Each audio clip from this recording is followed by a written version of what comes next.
I turned on the radio this morning and I heard the Rolling Stones singing, "You can't always get what you want, but if you try, sometimes you might just find that you get what you need." And then that got my brain to going about this past 27 days. This is day 27. No weed whatsoever. I'm going to do it, folks. Easy peasy. But I wouldn't say it's easy. The not smoking weed part is easy. All the other things have not been as easy. And the point of this video is to talk about consolations. All the consolations. Now I gotta say, I started this whole journey because I wanted to win the girl back. Those of you who've been following along, you know this. Go all the way back to day 2. I talk about how I lost the girl. I wasn't anchored in decision. I wasn't anchored in putting her first. And that little gap, that little indecisiveness, lost it. I did the work, but she was the why. Now, she asked me not to talk to her for 30 days. I wanted to prove to her that I could do that and give her the space that she needed, but I wanted to come back. I wanted to come back after that 30 days with the flowers in hand and sweep her off her feet, proving to her that I'm exactly what she actually wants. And I will maintain I am. So if you're watching this, I am. But nonetheless, her heart changed and she's on a different path now. And I have to respect that. I will fight for the woman that loves me. I will not fight for the woman that I love. Now, I've learned this over the years.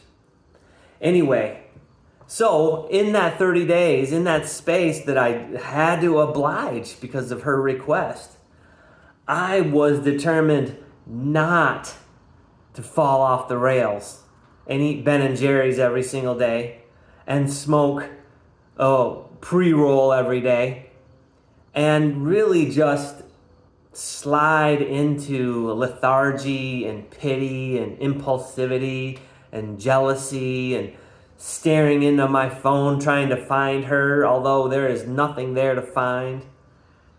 And so I made this small promise, and I knew that that promise had to be for me, not for her. And I made this small promise that I wasn't going to smoke any weed. And I was determined to document this. Going back to that Rolling Stones song, you can't always get what you want. I didn't get what I wanted. But if you try sometimes, you might just find you get what you need. And I got a lot of things that I didn't know that I needed. And I took some inventory today. The consolation prizes are plenty, my friends. And so I want to just go over the consolation prizes, the things that have been won, the things that I do take much pride in. Now, I got some notes here, so if you see me looking down, I got some note cards. I want to share some of these things. Let's talk about debt. I had a car loan that I needed to get paid off in a certain amount of time because I gave my word that I would, and I was running behind on it. Well, in a matter of 30 days or less, I paid a $2,000 car loan off. The remaining balance was about $2,000 paid off. I worked my butt off to make that happen. Focus. I had a $450 debt from the state of Michigan for my taxes. It was just creeping on my shoulders, and they'd send me letters saying, "You owe it. We're going to garnish if you don't pay it." It's paid. I had a $950 balance on a credit card. It's demolished.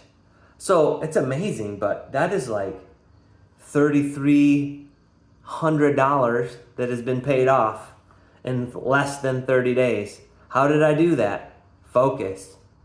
Keeping one simple promise. That one simple promise not to smoke weed doesn't have anything to do with paying that debt off. But when you make a promise to yourself, you might not get what you want, but sometimes you might just find you get what you need. In this case, I did not need that debt, and it is gone. Here's another thing. I put my phone down.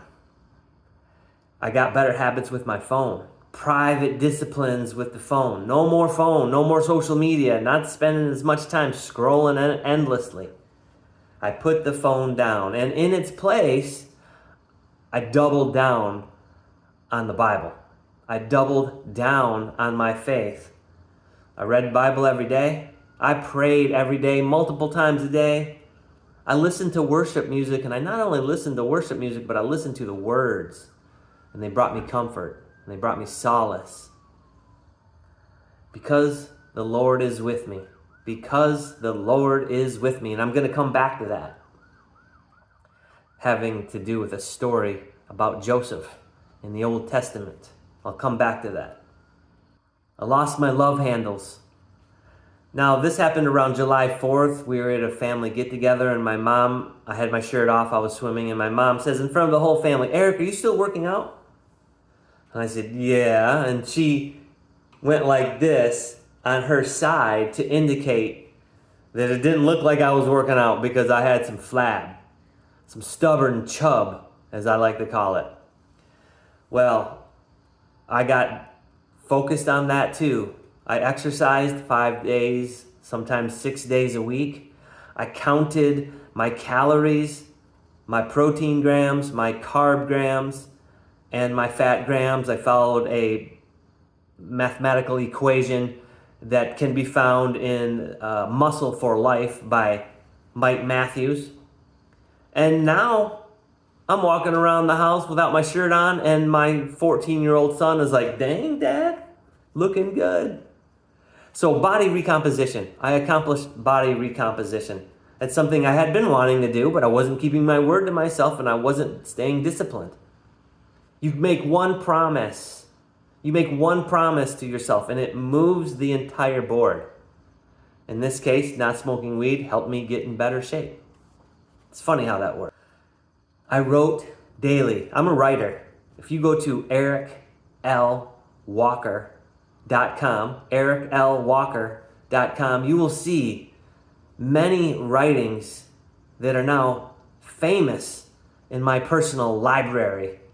I have been writing, I have been bleeding on the paper. And so I'm very proud of some of those writings, those little pieces, those little ditties that I whittle. It's made a difference. It's helped me. It's something I've done every day. It's a practice that I've been doing since I was 18 years old. And it's a craft that I take great pride in. I've created these videos every single day. You think this is easy? This is not easy. I've tried to be a remarkable communicator. And at the end of the day, that's why I write. That's why I'm making these videos, is because I'm trying. I'm trying to be a remarkable communicator. I'm trying to get the communication right. And in that, I've admitted that I was wrong. I was wrong. I told the ex-girlfriend that I was wrong, and I admitted it. I came clean. I was wrong about several things. And I can't take that back, but I can improve myself.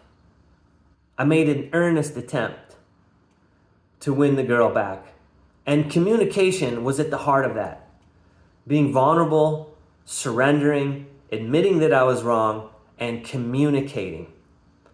So if I was going to give you all any tips, it is try to communicate every single day. Just by writing it down on paper, by talking into your voice notes, by making videos, by writing letters. These things matter. They won't always win the day, but they matter. It's not hopeless. I'm proud that I've embraced the struggle. I've embraced the struggle, but I've kept the dishes done. I've embraced the struggle, but I've kept the laundry complete. I've embraced the struggle, but I made my bed every single morning, first thing when I woke up. I've embraced the struggle, but I kept the kids fed. Speaking of my kids, they've seen me vulnerable. I've let them know my heart aches. But despite that heartache, I haven't taken myself out of the game. I have gone about my day accordingly. And in that vulnerability, my 16-year-old daughter has warmed up to me in a way that wouldn't have been possible because she went through something similar. And we were on level ground in that way. Strong dad was feeling weak. And that made a difference for her. And my son, my 14-year-old, he got to see what happens when you don't win the girl, because he's a good-looking boy and he does just fine with the ladies. But there will come a time and he will remember this time from me. And I modeled to him how to be. I'm proud of that. I'm also proud of the fact that I've connected with strangers from the internet all over the world. Mr. Russell in the UK, my dude, the musician on the East Coast. Awesome guy. He has showed up texting me. I've texted him. He's been a good friend. There's been people in Ohio, Pennsylvania, Colorado that have reached out and let me know that they are also on a quit and that they like the way I talk about weed. And again, I just want to bring it back to the fact that one small promise can lead to things you don't expect.